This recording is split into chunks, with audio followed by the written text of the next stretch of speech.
जिथे माऊली म्हणते तैसे द्रष्टा दृश्य हे जाये, मग कोण म्हणे काय आहे, हेची अनुभवे तोची पाहे रूपतया. अशी ही आत्मानुभूतीची ओवी होती.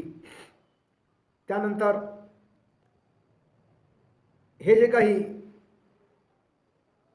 आपल्याला जाणीव आहे, ही जी जाणीव आहे, हे जे काही आपल्याला समजणं आहे, आपलं समजणं आहे, आपलं कळणं आहे,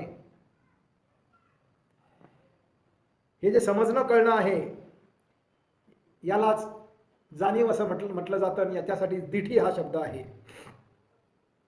आणि त्या जाणीवेत जे जे काही दिसतं, त्या दृष्टीने जे काही दृश्य दिसतं ते दृश्यच ती दृष्टी होऊन जाते, तो द्रष्टाच ते दृश्य होऊन जातं. तेव्हा ऐके ते आहे तोची झाला, आणि जे काही अनुभवाला आलं तोच तो अनुभवणारा होऊन जातो. अशी ही आत्मानुभूतीची ओवी आहे. तो दिठी जे पाहे तो आपणची होऊन जाये. जे काही त्याच्या दृष्टीला पडतं, जो काही त्याला अनुभव येतो, तो अनुभवच तो होऊन जातो. अनुभवच अनुभवणारा आहे त्याला समजतं. दृश्यच द्रष्टा आहे असं त्याला समजतं. आणि हेची अनुभवे तोची पाहे रूपत ऐके ते आहे तोची झाला.